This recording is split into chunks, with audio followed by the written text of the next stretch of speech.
In my view, it's impossible not to talk about wildlife, and not think about its role in livelihood. And I guess part of that is my own view, part of the research that I do in Africa. In most eastern West Africa, I look at the role. All the humans rely on wildlife as the source of food, and also the source of income. And we talk about our wildlife. If we talking about fish, we are talking about what is probably the single most important source of protein for human that across the globe. And, so, billions of, or more than a billion of people rely on fish as their primary source of animal protein, and most of these people living in poverty. So the management of fish resource of wildlife in that sense causing incredibly important to livelihoods and health. And also, wildlife tourism is the multiple billion dollars industry, and in many places, such as Africa, South America, it can be the #1 source of income. It can be the #1 source of foreign income for economies.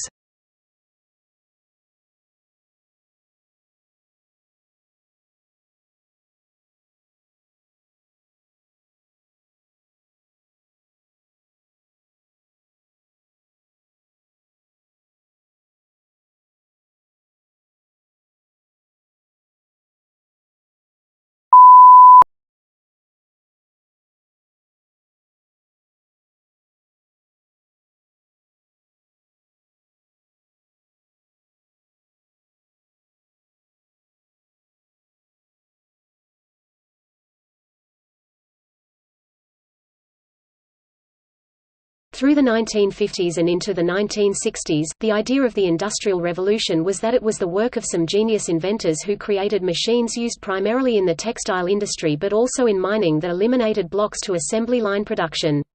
Then everybody was crowded into factories and the new brave world opened up.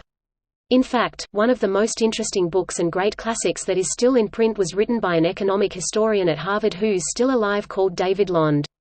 It's a good book called The Unbound Prometheus, which was basically that. Some of the inventions that I briefly describe in your reading, the spinning jenny, etc., refer to that. Well, and that kind of analysis led one to concentrate on England where the Industrial Revolution began, and to view industrialization as beginning a situation of winners and losers by not going as fast.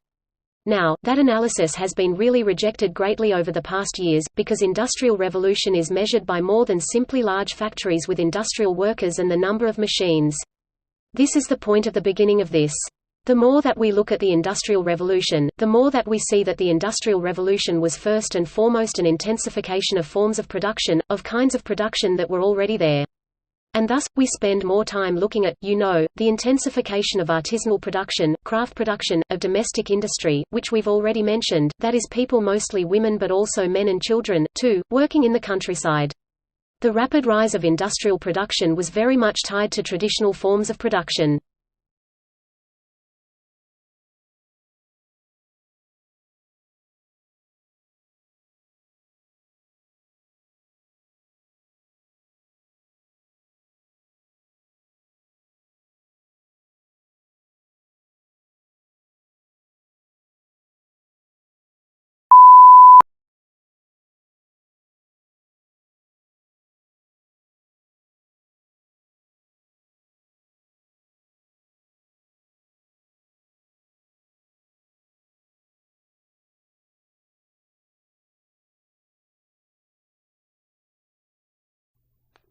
Design of buildings is important according to architectural textbooks. At its roots, architecture exists to create the physical environment in which people live, but architecture is more than just the built environment. It's also part of our culture. It stands as a representation of how we see ourselves, as well as how we see the world. There are poorly designed buildings, but also some great building works. In the Victoria area, architects designed buildings based on bricks and other materials. The design of flaws was based on lighting, as it would not only affect appearance but also health conditions. The materials that buildings are made of also matter. For example, the design of ground floors must ensure that the building is able to withstand the weight of the higher levels. In the 20th century, many old buildings with design flaws were demolished or modified through a natural selection process, which means they are an altered state rather than an original state. This is an application of Darwin's theory of natural selection to modification of old buildings, which means buildings should adapt to the new world to survive or be pulled down. So, it's argued to be unfair to criticize the demolition, although some people believe that whether to be remain should be decided based on their nature and functions.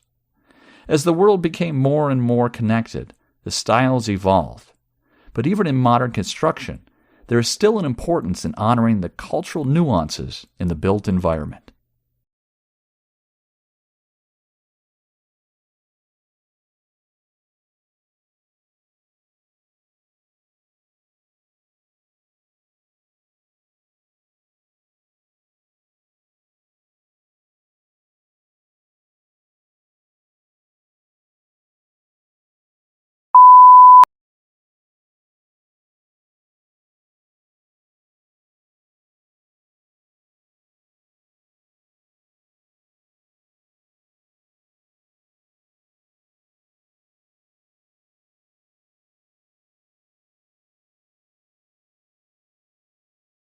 The history of software is of course very new. And the whole IT industry is really only 67 years old, which is extraordinary, and to be so close to the birth of a major new technology, a major new discipline, is quite remarkable given where we got to in those 67 years.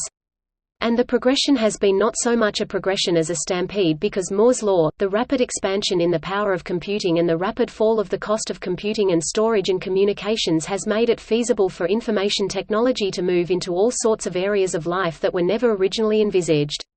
What has happened is that there has been, as I said, a stampede for people to pick the low-hanging fruit. And that is what's guided the development of software and information technology over the past decades, and continues to do so, with a number of consequences that we will explore.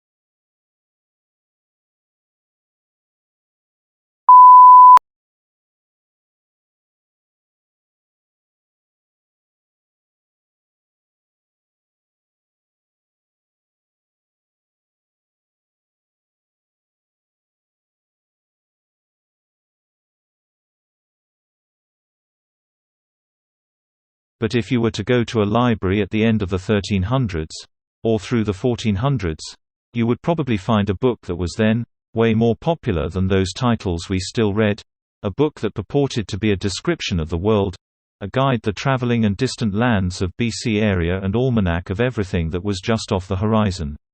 I am not talking about Marco Polo. No, I'm talking about something far weirder and far less tethered to reality. A volume of medieval fantasy masquerading as a field guide called The Travels of Sir John Mandeville. Supposedly the titular knight set out from England in the 1330s and embarked on a journey that would take him to the Middle East, Africa and Asia, though as it will become apparent, not a Middle East, not in Africa and not in Asia that we would recognize here in reality. No, Mandeville spoke is not really about actually real foreign lands. It's about what Europeans thought that was just outside the bounds of their civilizations. It's about what's beyond that mountain range that marks the borders of the lands you know. It's about what medieval people thought the foreign looks like. And all of it is mysterious, alluring, and intimidating unknown.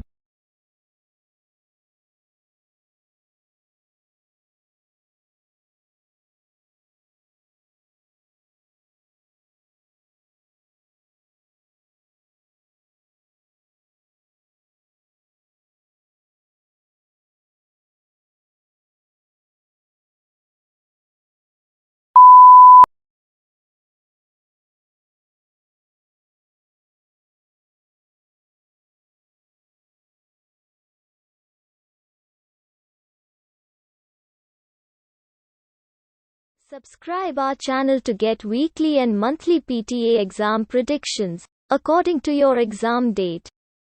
Please like, comment and share this video. Your appreciation is biggest motivation for us. See you in next video.